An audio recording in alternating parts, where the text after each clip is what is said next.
Ooh. I know I said no more videos with the freaked out hair, but there you have it. Also, I said, don't count on it.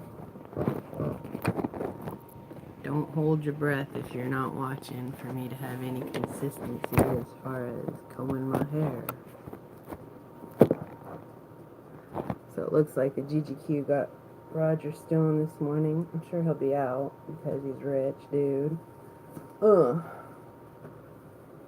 Trying to be polite and keep that messy hair out there.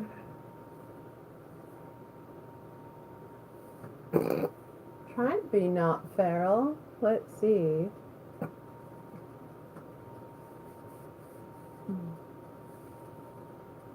Alright, there we go.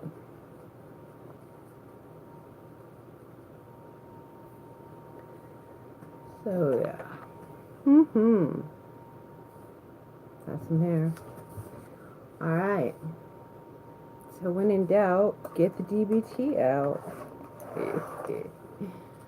We're doing, oh yeah. And I'm not a DBT counselor, obviously. I'm a DBT patient, a long-term consumer of mental health services, not always willingly. And this hair might actually end up driving me crazy, so I probably will braid it before I do the next one. But, began this one, might as well tough it out. Alright. I go over why it's important to have professional counseling, both group and individual, if you're going to do these. Why it's important to try. Obviously, we all have our means for achieving things. If you don't have the ability or the means to get professional counseling and you're pretty hard up, I mean, by all means, there's nothing that says that you can't make an effort. By all means. No, by skillful means. Skillful means.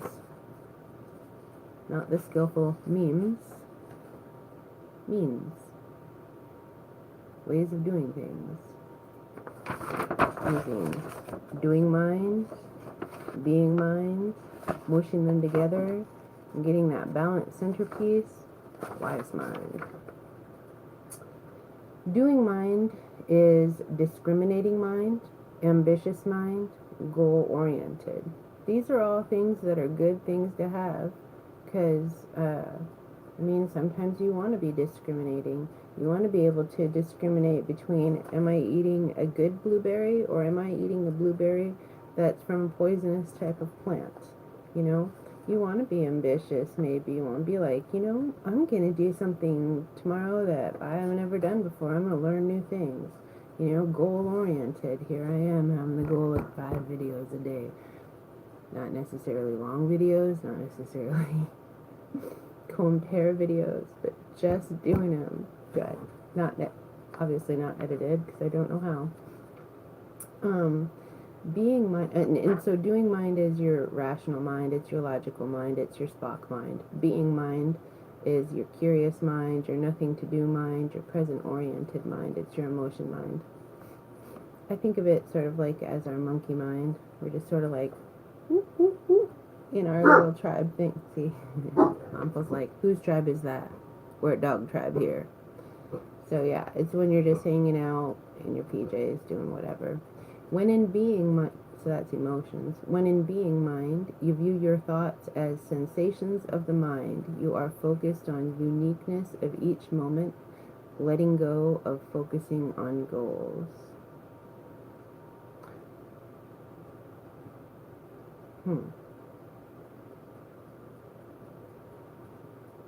That's when you're feeling it, I guess. Wise mind is a balance of doing and being, the middle path. When in wise mind, use skillful means, let go of having to achieve goals, and throw your entire self into working towards these same goals. Enhance awareness while engaging in activities. Yeah.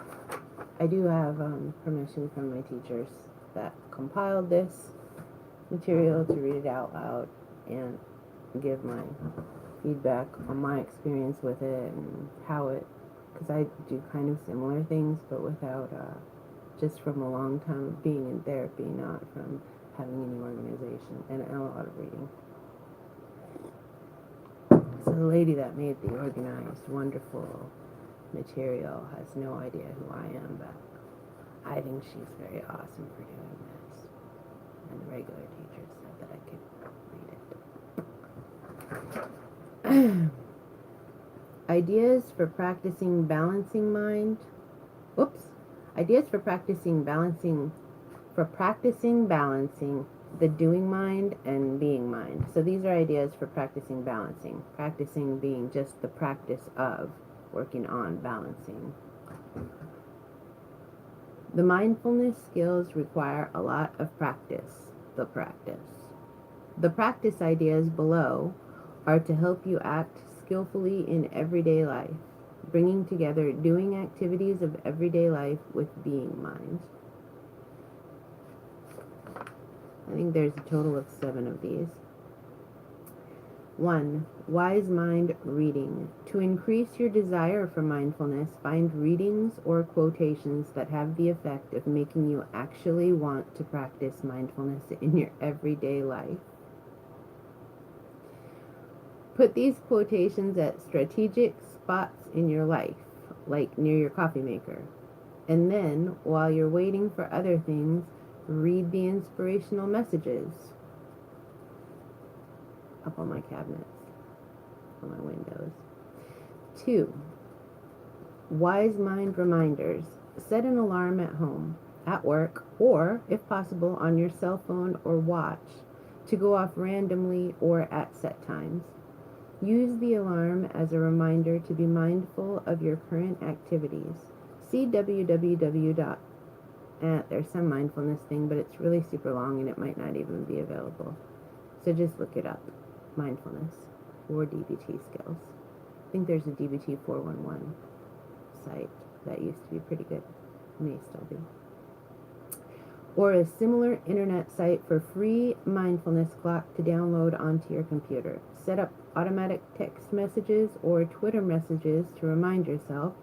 Write out mindfulness quotations that you like and tape them in strategic places where you will see them as reminders to practice mindfulness.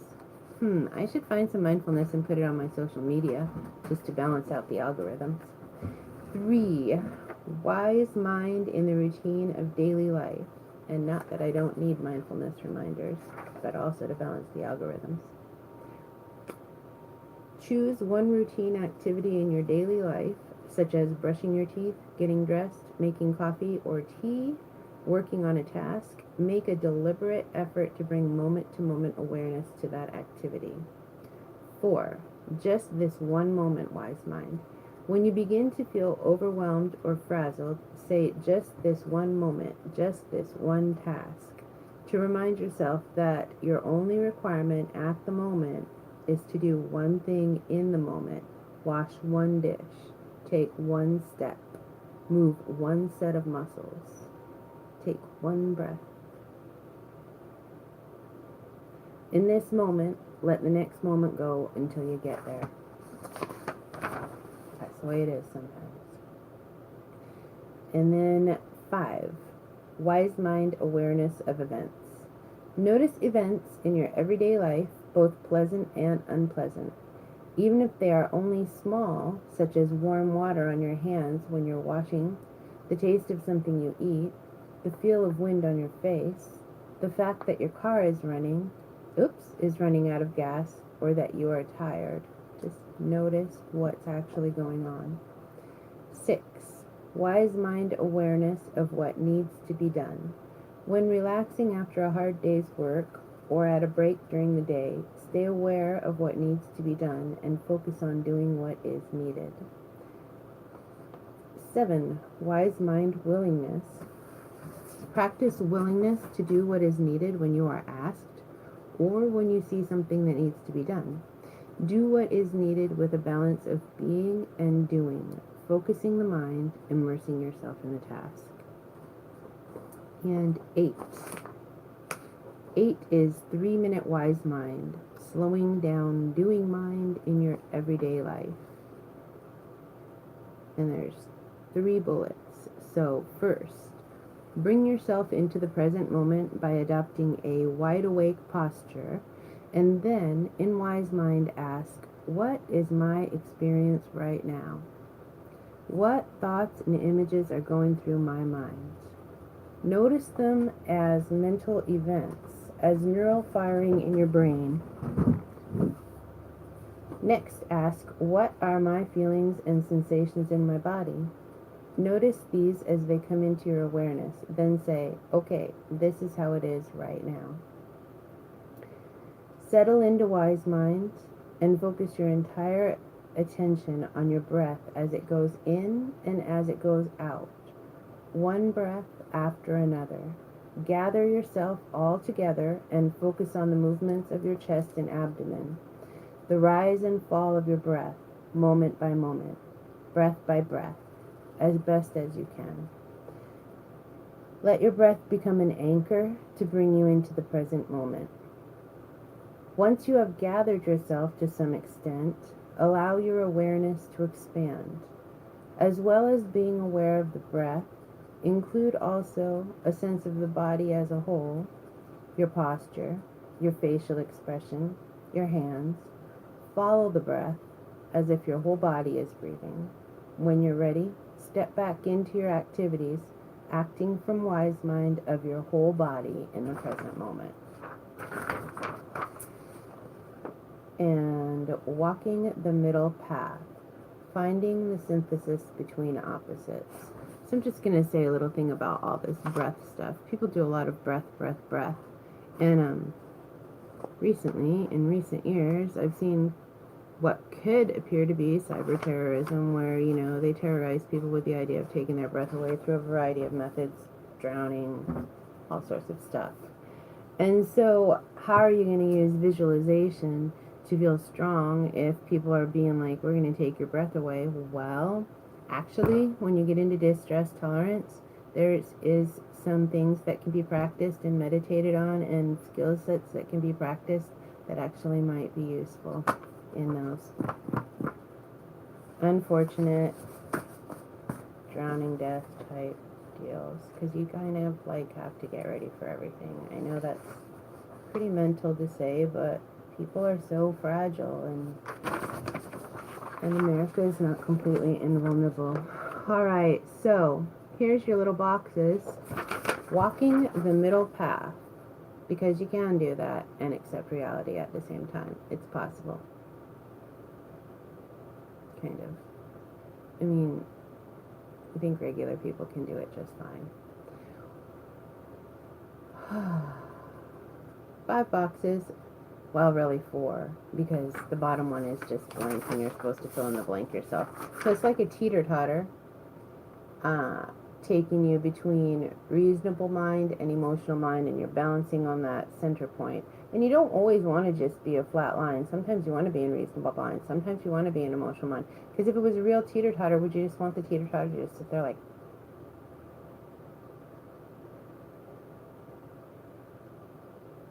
No, because that would be super boring. You want the teeter-totter to go back and forth. But you don't want it to spaz out and knock the person off the teeter-totter. I mean, unless you're playing that game. That's a fun game. But only when you're willing to play it. Alright, reasonable mind and emotion mind. On the teeter-totter. One side is reasonable mind, one side is emotion mind.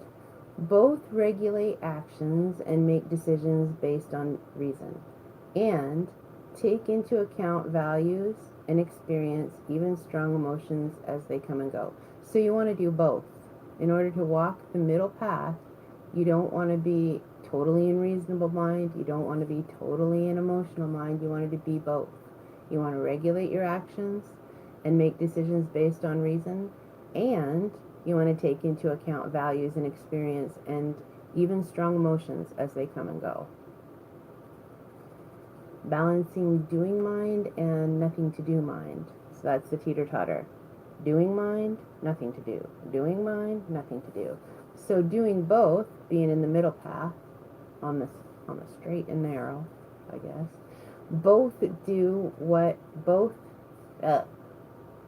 to do both, Do what is needed in the moment, including reviewing the past or planning for the future, and experience fully the uniqueness of each moment in the moment.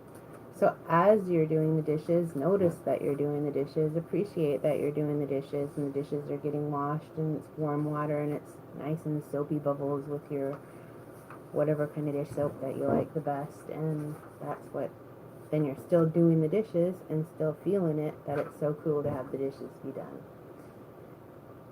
Yes, even when we're the ones doing the dishes, it's so cool. Balancing an intense desire for change of the moment with radical acceptance of the moment. So in order to do both of those, you allow yourself to have the intense desire to have something else than what is now, and be willing to radically accept what you have in your life in the present moment. Yep, that's pretty hard sometimes, but with practice, it's doable. Sort of like, I think if it was Bible stuff, it would be like not coveting. I don't really know enough to say anything